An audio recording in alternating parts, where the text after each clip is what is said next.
অসাধারণ। তৃতীয় পর্বে আমরা এখন অ্যাকশন এবং চরম উত্তেজনা দেখতে পাব।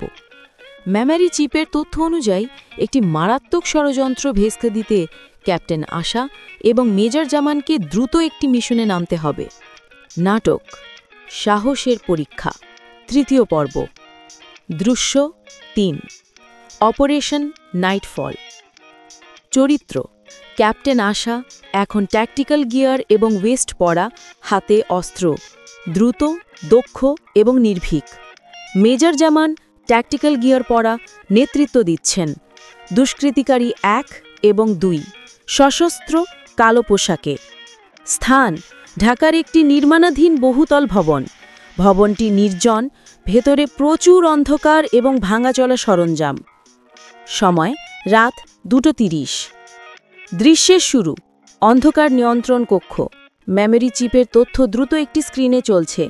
মেজর জামান এবং ক্যাপ্টেন আশা তাদের দলের সঙ্গে প্রস্তুতি নিচ্ছেন। মেজর জামান কন্ট্রোল রুমের মাইক্রোফোনে।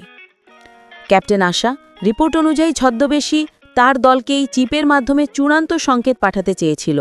এরা এখন ওই নির্মাণাধীন ভবনে আমাদের সামরিক কনভয় সংক্রান্ত গোপন নথি চুরি করে সীমান্তের বাইরে পাচারের জন্য অপেক্ষা করছে।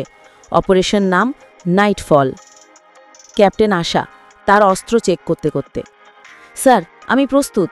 আমরা প্রবেশপথের দায়িত্ব নিচ্ছি। নিশ্চিত করব যেন কেউ পালাতে না পারে। দৃশ্যের পরিবর্তন: নির্মাণাধীন ভবন, চারিদিকে কংক্রিট আর স্টিলের রড। ক্যাপ্টেন আশা এবং ২ জন সৈনিক দ্রুতগতিতে সিঁড়ি বেয়ে ওপরে উঠছেন। তাদের ফিসফিস শব্দ আর বুটের সামান্য আওয়াজ ছাড়া আর কোনো শব্দ নেই। ক্যাপ্টেন আশা ওয়াকি টকিতে ফিসফিস করে: টিমে, আমি লেভেল 4-এ, নীরব প্রবেশ, কোনো ফায়ারিং নয়, আগে নিশ্চিত করুন। আশা তার রাইফেল উঁচি করে একটি কক্ষের কাছে পৌঁছান। দরজা ভাঙা, ভেতরে ল্যাপটপের মৃদু আলো। ২ জন দুষ্কৃতিকারী বসে আছে। দুষ্কৃতিকারী ১ উত্তেজিত স্বরে: চিপের সংকেত তো এলো না, সব রেডি? আর দেরি করা যাবে না, মাল নিয়ে বেরিয়ে যেতে হবে। আশা একটি গ্রেনেড পিন খোলে, সেটি নিচু আওয়াজে ভেতরে ছুড়ে দেন। এটি ফ্ল্যাশব্যাং গ্রেনেড। পরের মুহূর্তেই প্রচণ্ড আলো এবং শব্দ।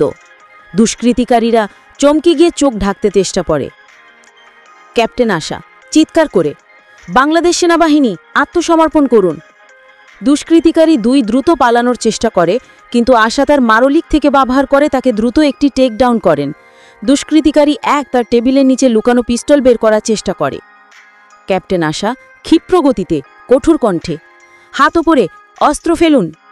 দুষ্কৃতিকারী ১ গুলি করার সুযোগ পাওয়ার আগে মেজর জামান পাশের দরজা দিয়ে ভেতরে প্রবেশ করেন এবং নির্ভুলভাবে গুলি করে দুষ্কৃতিকারীর হাত থেকে পিস্তল ফেলে দেন, কিন্তু দুষ্কৃতিকারী ১ একটি ব্যাগ নিয়ে পালানোর চেষ্টা করে। মেজর জামান: আশা, ফাইল, ওকে পালাতে দিও না। ক্যাপ্টেন আশা ততক্ষণে উঠে দাঁড়িয়েছেন। তিনি দ্রুত লোকটিকে ধাওয়া করেন। অ্যাকশন দৃশ্য: আশা লোকটির দিকে লাফিয়ে পড়েন এবং ধাক্কা দিয়ে তাকে মাটিতে ফেলে দেন। তাদের মধ্যে ধস্তাধস্তি শুরু হয়। লোকটি খুবই শক্তিশালী। ক্যাপ্টেন আশা ধস্তাধস্তির মধ্যে: নথি আমাদের কাছে থাকবে, দেশের সম্পদ। আশা মারলিক প্রশিক্ষণের সাহায্যে লোকটিকে কোণঠাসা করে ফেলেন।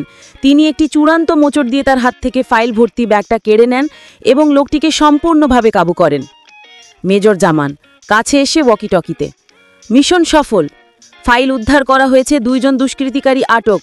বাংলাদেশ সেনাবাহিনী এই ষড়যন্ত্র ব্যর্থ করেছে। ক্যাপ্টেন আশা হাঁপাচ্ছেন, কিন্তু তার চোখে বিজয়ী হওয়ার তৃপ্তি। তিনি মারলিক পোশাকের শক্তি আবারও প্রমাণ করলেন।